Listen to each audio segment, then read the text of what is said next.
Fuck your shades. Disrespectful.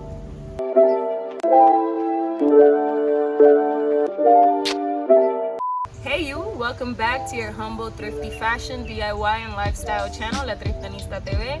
Y por si no nos conocemos, yo soy La Triftanista. Today we're going to be talking about how to dye a pleather purse, which was a little bit tougher than I anticipated, so let's just jump right in. I decided it would be a good practice piece for me to start learning how to clean and repair any leathers or faux leathers in my practices as far as upcycling and whatnot, and I decided that this would be a good way to experiment with myself. So I bought it for a couple of dollars, and as I started cleaning it, I realized that this red little stain was not going anywhere. I tried every cleaner I had in the house, from bleach down to Ajax. I tried it all and nothing took this red mark off. So my logic was, if I can't take the color off, then maybe I can deposit more color all over it more evenly.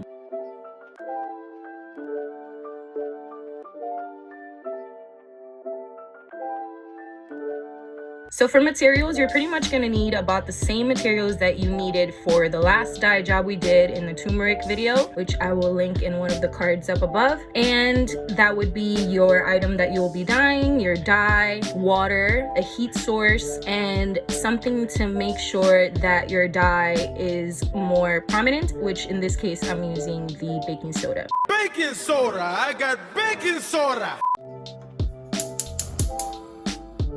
I don't know if you guys noticed, but I left half of my water in the litter box that I used on the side. That way my item doesn't have to be completely submerged in boiling water and it doesn't warp on me, since I know for a fact that this is not real leather. It is faux leather, and since it's plastic, it will most likely warp when it comes in contact with heat. So I wanted to avoid that, which is why I put half of the water that I will be needing in the box already, in the warmest I could get it from the tap, and then I'm boiling the other half in the concoction, which is basically just the water, the dye, and the baking soda. I just followed the directions on the bottle. I shook it up and added my 4 tablespoons of dye to the 1 tablespoon of agent that you're supposed to use, which, like I said, is the baking soda in this case. I wanted to make sure to clean off my tablespoon in the water and just get all of the dye into the water. That way I'm not wasting any. I don't know about you guys, but I'm the type of person that when I'm cooking or doing something that involves anything liquid, I make sure to get down to the last drop of my batter or whatever it is that I'm working with, because I just feel like it's such a waste to leave product or batter, whatever it is, stuck onto your bowl. So I make sure to clean off in the actual dye and make sure to get the most out of what I'm using by using every last drop.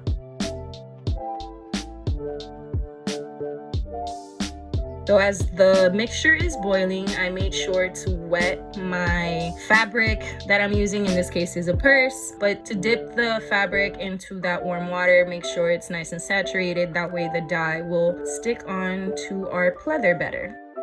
I just so happened to have RIT Dye left over from a previous project in the same color as the stain, so I figured why not try this out and see what happens. So here we are.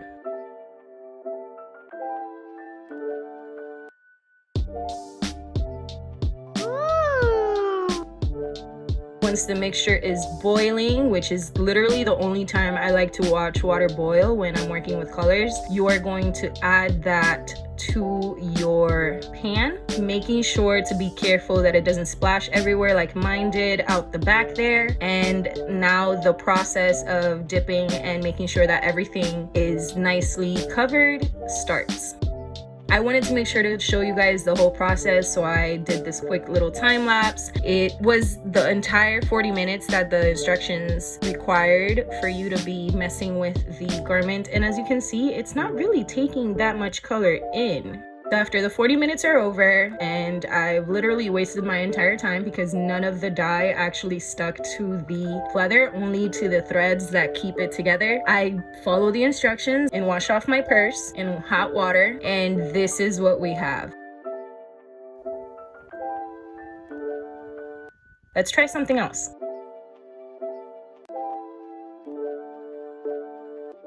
my next train of thought was, what if I just use this directly onto the purse as a stain? So that's exactly what I went with. I grabbed my materials, the purse, some gloves, and my dye, as well as a cloth that I'm not too worried about getting all nasty and stained, and I went to work. I literally just sat in front of my TV and started watching this really cool new series. It's probably not new to you guys, I'm probably super late, but it's new to me and it's really good. It's called Prodigal Son, and it's about a guy whose father is a serial killer and now he's a criminal profiler, and it's just super interesting. So if you are into intriguing crime scene investigation / mental illness, then this show is definitely going to be one that you're going to want to watch.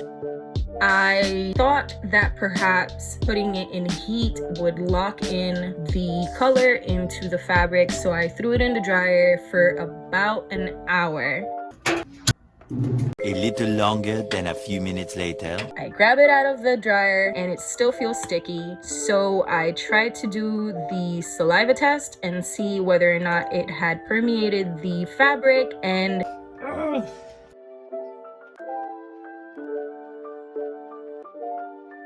all right, so it's day 2 of this ordeal, and at this point I don't even care if the bag shrinks, which is the reason why I initially did not want to boil it or simmer it like I did with the clothes. So since I really don't care anymore, I'm just frustrated and I am determined to make this freaking pleather turn some other color. We're just gonna boil it and see what happens. So yeah, here we go. I added my dye back into my previous dye so I can make it more concentrated, and I added some salt to the mixture as well. 1, so that it could help the water boil faster, and 2, I was hoping that the salt would become an abrasive in the mixture. That way it could maybe potentially sandpaper at the purse, and maybe through that permeation the dye would stick onto the purse and we could achieve some color to this faux leather purse.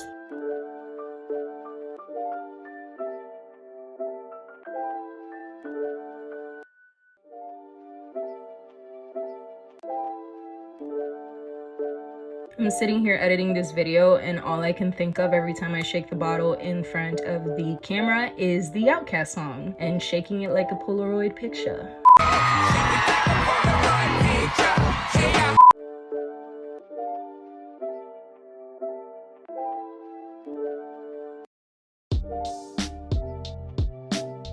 So I'm getting all of my stuff ready and getting everything together, and this is the moment where I know I truly fucked up and there is no turning back anymore. There's literally no way to salvage this, and I'll show you what I mean later. But I'm gonna continue through the process of this experiment for the sake of you, my viewers, because I love you. Once my mixture is boiling again, I throw on my gloves to make sure I don't end up with cherry fingers at the end of the day, and I go for it. Here goes nothing. So as it's boiling, I realize that it's doing basically the same thing that it did the first attempt we made, and it's not grabbing any color, so I thought, maybe some food coloring would help it along. So I used my entire bottle of red food coloring and I added it to the mixture as well, hoping that it would make the dye sufficiently potent so that it would actually do some damage to this purse. And then I had to stand here and poke at this thing for about an hour again, which was not necessarily fun, but I did enjoy watching my puppies take a nap in the back. Here comes the moment of truth. I'm gonna go ahead and rinse this all off in hot water and see what we're left with.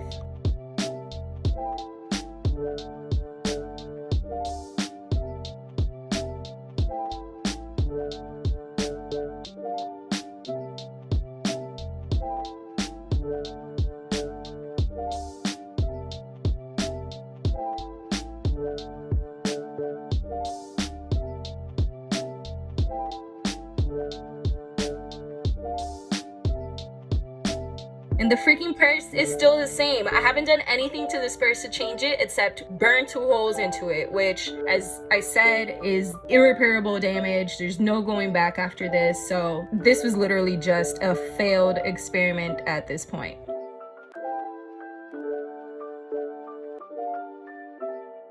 So the purse was a total disaster, but I still have all this raspberry beautiful red dye in my kitchen, so I'm gonna make something work out of this.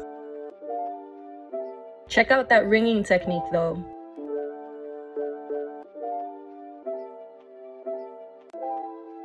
Since I did not have rubber bands available to me, I have no rubber bands in my house. I have no idea why. I could have sworn I bought a pack at the dollar store last time I went, but for some reason I can't find them anywhere. So I thought I would just tie this into a huge knot and hope for the best and see if by tying it, it would create some negative space for the dye to not get on, or maybe it will seep through the whole shirt. Who knows at this point? Nothing in this experiment has gone correctly. Once it's all balled up and I reboil my mixture, we're gonna take this outside. And since I won't be needing my entire mixture, I only grabbed some in my measuring cup and went with that because it's only one shirt and we're not doing anything dip dyed. We're just gonna be pouring it over like you would with a regular tie-dye kit.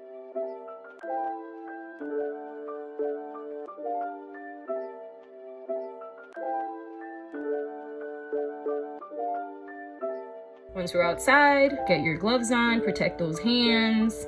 Make sure you don't get all strawberried up, and pour your dye mixture on top of your knotted up shirt. At this point, we're really just following tie-dye rules, but I'm really hoping that without rubber bands, this actually gave me the tie-dye effect.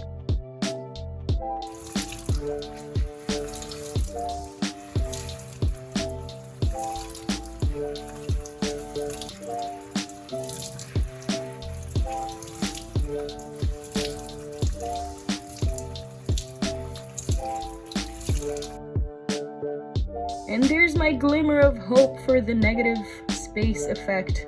Take it off, dry it, and set the dye.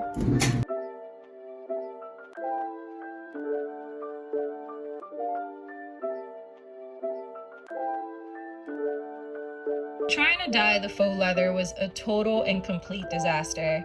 I don't think I will ever be trying to dye faux leather or dealing with faux leather ever again, because this experience, I believe, has scarred me for the rest of my upcycling days.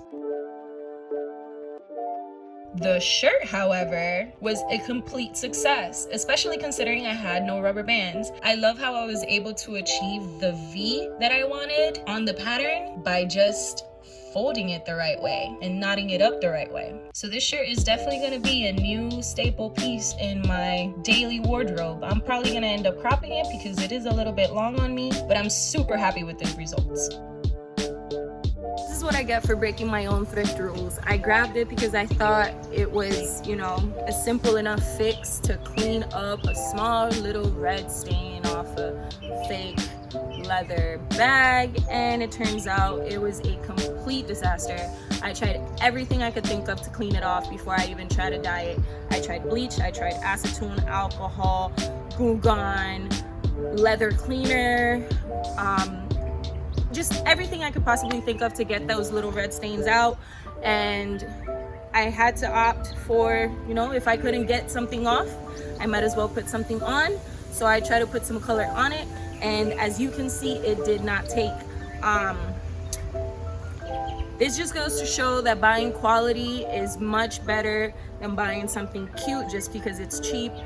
I would be a lot madder at myself if I had bought this at retail price. I can see this going easily for $20-$25 at Rue 21 or Rainbow or one of those fast fashion stores. I don't feel as bad because I only paid $1 or $2 for it so that I could attempt to fix it and clean it.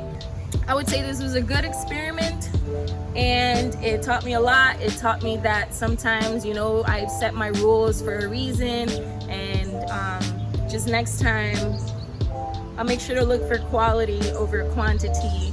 And I gotta see what I can do with this, if anything at all. I might just throw it out. It was such a big hassle that I would just rather not have to deal with it anymore. So with that being said, thank you so much for watching. Make sure to subscribe, make sure to comment if you have any tips on how you would have gone about this situation, because obviously none of the things that I could think of worked out. So this is gonna be a new thing that we're gonna be trying out. If you guys get this video to 100 likes, I'm gonna be giving away these cute little raspberry earrings, raspberry swirl. Okay, when we get 200 likes, everyone who's left a comment in the comment box below will be entered to win these cute little earrings, and I will be contacting you guys very soon. So make sure to get the video to 100 likes so that we can give these earrings away to somebody. And again, thank you so much for watching and sticking around for this epic failure of an upcycle. Have a good one, everybody. Nos vemos la próxima.